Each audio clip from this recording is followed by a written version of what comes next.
Hello, everybody. Today we are going to look at Sigmund Freud, who is known as the father of psychology. I remember at the beginning of the semester asking you guys when we were brainstorming if you had heard of Sigmund Freud, and almost all of you hadn't. So this is good. This is your time to learn about a totally new person who's very, very famous in the psychology world. Okay, so first of all, just a little background. He was a neurologist, which means a brain doctor looking at who focuses on the brain, who made many contributions to the field of psychology. And you can see he died in 1939. So if you remember from grade 10 history, that was the first year of the Second World War. So you can just kind of put that, timing together. Freud is best known for his method of psychoanalysis, which we looked at in the previous PowerPoint. The patient comes to an understanding of his problems by answering a series of probing questions from the therapist. So he was really, they describe him as the father of talk therapy. Okay, so before Freud, they didn't do talk therapy. And later we will look into the, like in a couple of weeks, the history of mental illness, and you'll see that mentally ill people were not treated well throughout history generally. And Freud was one of the first doctors to actually respect people and sit them down and speak with them rather than just keeping people in hospitals. So Freud, one of the techniques he would use is hypnosis. By putting the conscious brain to sleep, the problems rooted in the subconscious can come to light. The patient would wake up and have awareness of his problems, and then could be treated with psychoanalysis. So as you would imagine, there are some issues with hypnosis. It's a very controversial way of doing therapy, but there are still some therapists who use hypnosis out there today. Freud's personality theories. So you may have heard the word ego before. I'm guessing you have. And this word is directly from Freud. So Freud believed that the operation of the brain is from three elements, okay? So this is the ego, the id, and the superego. So the ego is the conscious part of the mind, the part that we are aware of, the part where decisions are made. So your ego made the decision to watch this PowerPoint right now. The id is the unconscious part of the mind that seeks to bring pleasure to us.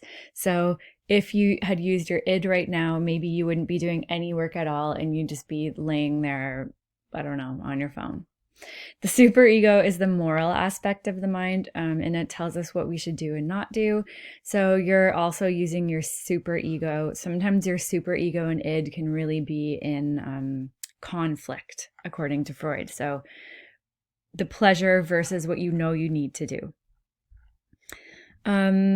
So this is a really good drawing. The id tells us what we want. The superego reminds us what we should do. And the ego is in the middle making the decision. So the id and the superego are constantly at war. And the ego is the part of our mind that brings the compromise between the two.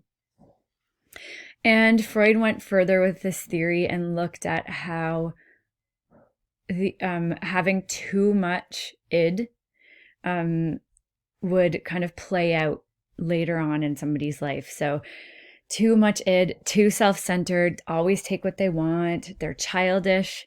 Too much superego, too other-centered, so it's always about other people, too proper, too worried about how they and others should behave, arrogant and superior, right? Because they're always doing the right thing.